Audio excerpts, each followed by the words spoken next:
नमस्कार दर्शक बंधु, आज हूँ 15 नवेम्बर। चलतु आज किसी मुख्य खबर उपर नजर पकईवा। प्रथम खबरटी हूँ दिल्ली कार विस्फोरण में सामिल थिबा आतंकी डाक्तर उमर पुलवामा रे तार थिबा घर को उड़ाइले सुरक्षाकर्मी और रद्द है अल्फला यूनिवर्सिटी पंजीकरण।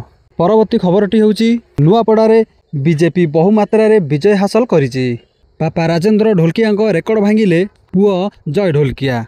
विरोधी दल को बहुमात्रा परास्त करी जय ढोलकिया नुआपड़ा एबे विजय लाभ करिसंती। एथिसह जय ढोलकिया सर्वमोट 1,23,869 खंड भोट जीति जय ढोलकिया बहुमात्रा विजय लाभ करिसंती।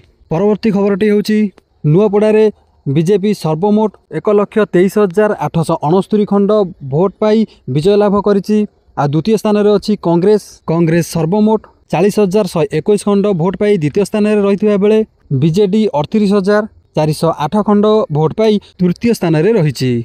परवर्ती खबर होछि बिहार रे मध्य एनडीए दल बहुमात्रा रे विजय लाभ करिछि। एनडीए सर्वाधिक भोट मतदान पाई बिहार रे सरकार गढ़िया पई जाउछि। एनई प्रधानमंत्री श्रीयुक्त नरेंद्र मोदी शुभेच्छा कामना करिसंती।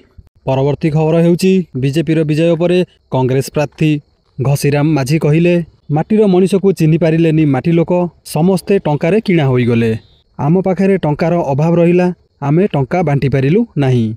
परवर्ती खबरटी होछि कंठशिल्पी ह्यूमान सागर असुस्थ, पूर्वर किडनी और लिभर जनित रोगरे थिले आक्रांत, भुवनेश्वर एम्स को करागला स्थानांतर।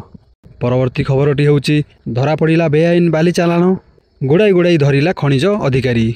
परवर्ती खबरटी होछि विषाक्त लसी पी बालेश्वर गोपीनाथपुर में 100 रु अधिक असुस्थ, 70 रु अधिक लोकों बस्ता मेडिकल को स्थानांतर। बढ़ी चली आक्रांतों संख्या, गाँव में पहुँचले 4 डाक्तर टीम।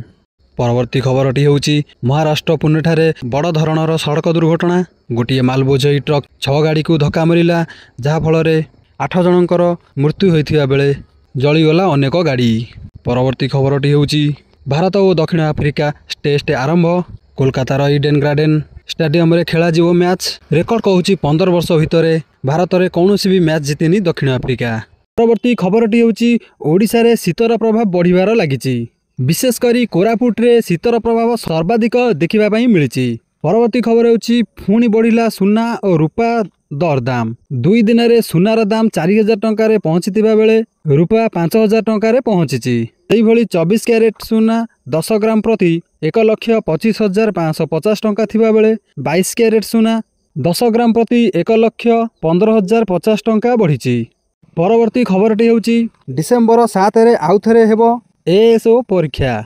परवर्ती खबर हेउछि जे सुभद्रा योजना को नहीं सरकार करिसंती बड़ घोषणा।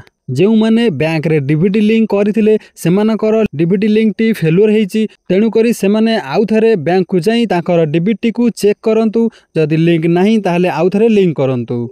ए नहीं स्पष्ट करिसंती श्रीमती प्रभाती परिडा। परवर्ती खबरटी होछि प्रधानमंत्री आवास योजना को नहीं श्रीयुक्त मोहन चरण माझी करिसंती बड़ घोषणा। जो माने अंत्योदय गृह योजना रे घर पाई नांती सेमानंकु एही नवेम्बर मास शेष सुद्धा घर जोगाई दिया जिवो। आउ डिसेम्बर शेष सुद्धा प्रधानमंत्री आवास योजना रे मध्य घर गुड़िक बंटन करा जिवो। ए नहीं स्पष्ट करिसंती श्रीयुक्त मोहन चरण माझी।